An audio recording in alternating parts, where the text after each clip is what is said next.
Have you ever felt misunderstood or unseen in your relationship? Have you ever tried to communicate with your partner about something that's bothering you only to feel even worse afterwards?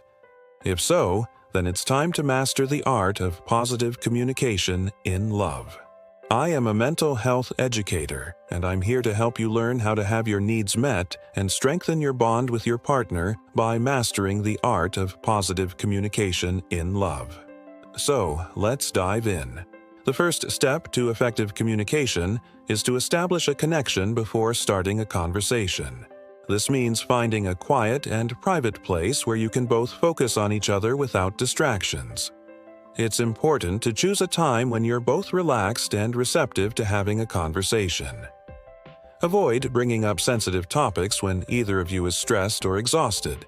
Instead, try to pick a time when you can both be present and engaged in the conversation. For example, this might be a cozy evening at home after the kids have gone to bed, or a quiet morning over coffee before the day starts. Setting the stage for a positive conversation can make all the difference. Once you've found a calm and quiet space to talk, it's important to set the tone for a positive conversation. This means starting the conversation with a positive and inviting statement rather than coming in hot with an accusatory statement. For example, instead of saying, "You never listen to me," try saying, "I feel like we haven't really connected lately and I wanted to see how you were doing." By starting the conversation in a positive way, you're more likely to keep the conversation productive and solution-focused rather than getting stuck in a blame game. You want to start the conversation by expressing your positive feelings towards your partner. Let them know how much you appreciate and love them, and emphasize your desire to improve your communication with them. By setting a positive tone, you'll create a safe space for both of you to share your thoughts and feelings honestly and openly. Remember, the goal of this conversation is not to place blame or make your partner feel defensive. It's to work together as a team to improve your communication and strengthen your bond. So take a deep breath, relax, and approach the conversation with a positive and open attitude. The next step to positive communication is active listening. While it may seem simple, active listening is a skill that many people struggle with. To practice active listening, you need to give your partner your full attention. This means putting away any distractions, maintaining eye contact, and using verbal and nonverbal cues to show that you're engaged in the conversation. One way to show active listening is to use what's called reflective listening. Reflective listening involves paraphrasing what your partner has said to ensure that you understand their perspective. For example, if your partner says, "I feel ignored," you could reflect back, "It sounds like you feel ignored. Is that right?" By reflecting back what your partner has said, you demonstrate that you're truly listening and that you're trying to understand their point of view. This can help your partner feel heard and validated, which will make them more receptive to hearing your perspective. Another important aspect of active listening is to avoid interrupting. It can be easy to become defensive or to start planning your response while your partner is still talking, but it's important to resist the urge to interrupt. Allow your partner to finish their thoughts and feelings before responding. If you do need to clarify something, wait until they finish speaking and then politely ask for clarification. For example, you could say, "Can you give me an example of what you mean?" Or, "I'm not sure I understand. Could you explain further?" By practicing active listening, you'll be able to truly understand your partner's perspective and work together to find solutions that meet both of your needs. Remember, effective communication is a two-way street, and by listening attentively to your partner, you'll be able to build a stronger connection with them and improve your communication skills. Now that you've mastered the art of active listening, it's time to learn how to effectively express your own needs and feelings.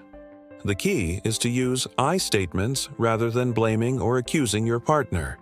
For example, instead of saying, "You always make me feel bad," try saying, "I feel bad when you speak to me that way." By using I statements, you take responsibility for your own feelings and avoid placing blame on your partner. This can help your partner be more receptive to hearing your perspective and working with you to find solutions. Another important aspect of expressing your needs and feelings is to be specific and clear. Avoid vague or general statements and instead get specific about what you need from your partner. For example, instead of saying, "You don't help around the house enough," try saying, "I would really appreciate it if you could help with the dishes and laundry." By being specific, you give your partner clear actions they can take to meet your needs. You also want to be assertive but not aggressive in expressing your needs. This means standing up for yourself and advocating for your own needs without being confrontational or passive-aggressive. Assertiveness is an essential part of healthy communication and can help you build respect and admiration from your partner. Finally, when expressing your needs and feelings, it's important to be willing to compromise.